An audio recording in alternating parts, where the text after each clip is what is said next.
Russia is preparing something in Belarus under guise of military drills. Trump makes new statements on war in Ukraine, saying Putin would like to stop war, and how Trump's tariffs have kicked Putin in the teeth, causing Russia's economy to stop growing. The latest news next. Ukrainian President Volodymyr Zelensky anticipates that Russia may be preparing something in Belarus in the summer of 2025 under the guise of military drills, reported by Suspilne, citing Zelensky's remarks at the 3C summit. And look at Belarus. Russia is preparing something there this summer, using military drills as cover. That's usually how they start a new attack. But where will it go? I don't know. Ukraine, Lithuania, Poland, God forbid. But we all need to be ready. All our institutions are open for cooperation. US President Donald Trump has not said whether he trusts Kremlin dictator Vladimir Putin, but suggested that Putin would like to stop the war. Trump has added that if he had not won the election, Putin would have taken over all of Ukraine, reported by Trump in an interview with ABC News, CNN.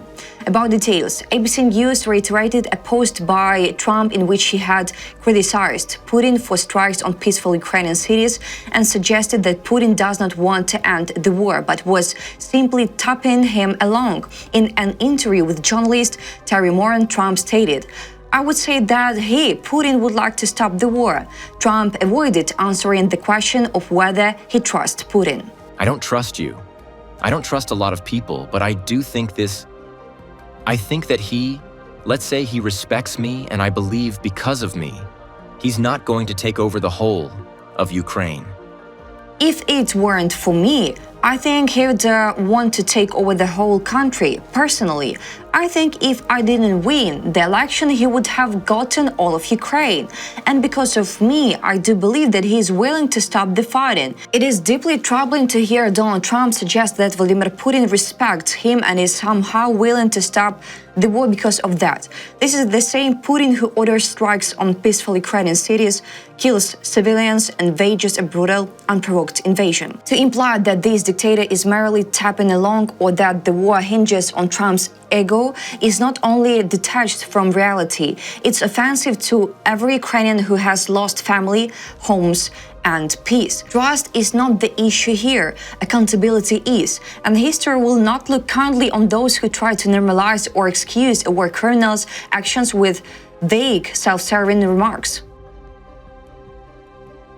Kellogg, US President Donald Trump's special envoy on Ukraine and Russia has rejected a 3-day ceasefire proposal from Kremlin dictator Vladimir Putin, stating that Washington is seeking a long-term truce in Ukraine, reported by Kellogg on Fox News, as reported by European Pravda. Kellogg, commenting on the progress of the peace talks in recent days, expressed confidence that the United States is in a pretty good position when it comes to the Ukrainians. And a 3-day ceasefire is absurd, he said, commenting on Putin's proposed the 8th to the 10th of May ceasefire. Kellogg stressed that Trump favors a comprehensive sea, air, land infrastructure ceasefire for a minimum of 30 days, and then we can extend that. And when you look at everything that the Ukrainians are willing to work with, now it's over to the Russians, over to Putin, Trump's special envoy noted. We've got one side, and you need to come to the other side. And I think we are close.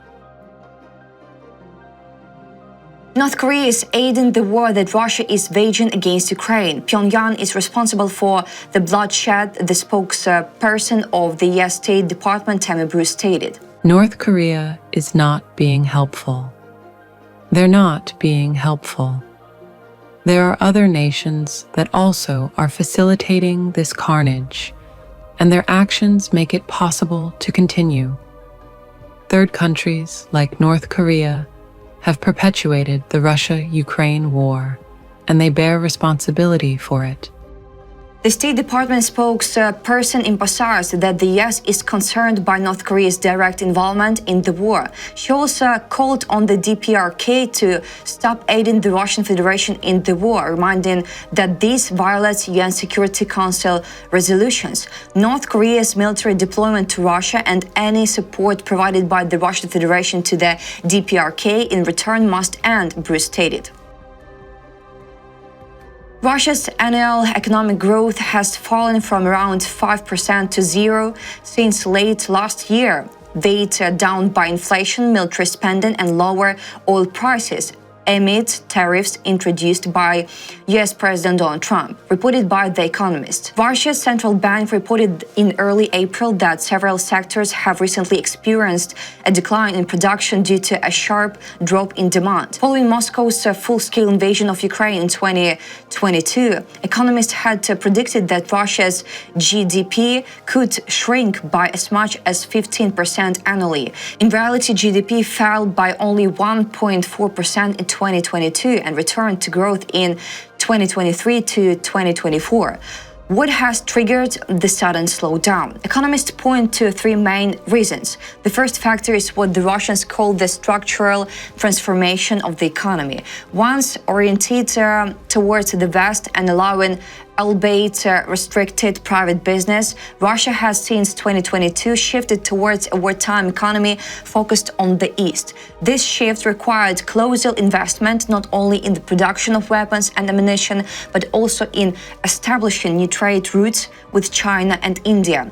By mid-2024, real investment in fixed assets had risen by 23% compared to the end of 2021. According to Russia's central bank, this phase is now complete. In 2024, military spending is expected to rise by just 3.4% in real terms compared to a 53% surge the year before.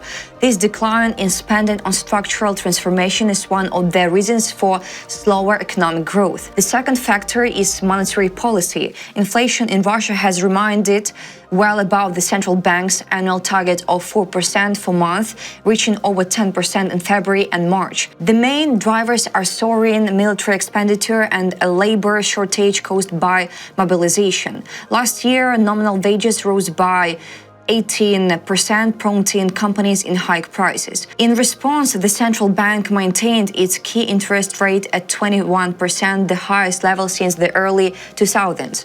These elevated rates attract capital inflows into the ruble, helping to strengthen the currency and reduce the cost of imports. High-frequency data suggests that inflation is edging down. The flip side of disinflation is slower growth. Rather than spending it, Russians are putting their money into savings accounts. High rates further discourage capital investment. The third factor has come to the fore in recent weeks, the deterioration of external conditions. Amid the escalation of the US trade war, global economic growth forecasts have dramatically deteriorated, followed by oil prices. Mr. Trump may be well disposed towards Mr. Putin, but with his trade war, he has kicked him in the teeth, The Economist notes.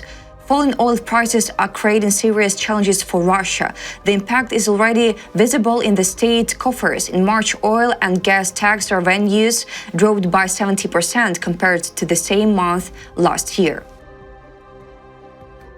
That's all for today. Thanks for watching this video. Like and subscribe.